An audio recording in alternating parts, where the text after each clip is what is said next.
ఓం హరికి ఓం శ్రీ గురుభ్యో నమ శ్రీ మాత్రే నమ. యూట్యూబ్ ప్రేక్షకులు నమస్కారము. శ్రీ జ్యోతిష్య నిలయం నుండి మేషరాశి వారికి 1వ తారీఖు నుండి జనవరి 1 నుండి 15 వరకు 2026 సంవత్సరములో గ్రహ అనుగ్రహానికి స్వాగతము. మేషరాశి వారికి గురువు యొక్క తృతీయ స్థానంలో ఉండటం వలన విశేషమైన కష్టాలు, నష్టాలు, బాధలు, గృహ చిక్కులు, రియల్ ఎస్టేట్ చేసేవారికి కానీ, వ్యవసాయం చేసేవారికి కానీ, జాబ్ కన్సల్టింగ్ చేసేవారికి కానీ, మధ్యలో ధనపరంగా కానీ ఏదైనా అడ్డం ఉండి చేసే వారికి కానీ వీరందరికీ కూడా బహు కష్టకాలము, గడ్డు కాలము అని చెప్పవచ్చును. ఎవరిని కూడా మీరు గుడ్డిగా నమ్మకూడదు. మేషరాశి వారు నమ్మినారంటే మోసపోతారు. మీ జాగ్రత్త మీకు ఉండవలేను.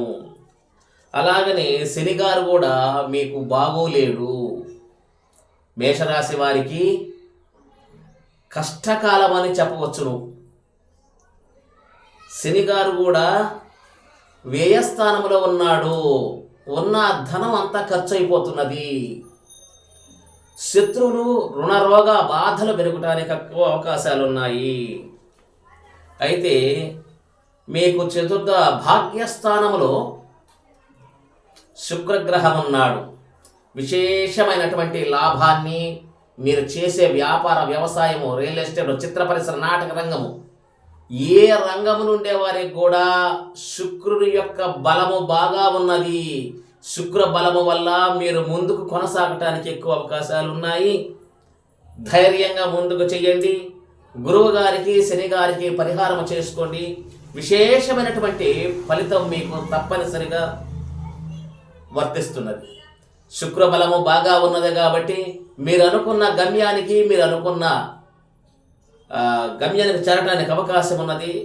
కానీ కొంచెం స్లోగా, నిదానంగా ప్రతి ఒక్క కార్యం కూడా గట్టెక్కడానికి అవకాశాలు ఉన్నాయి.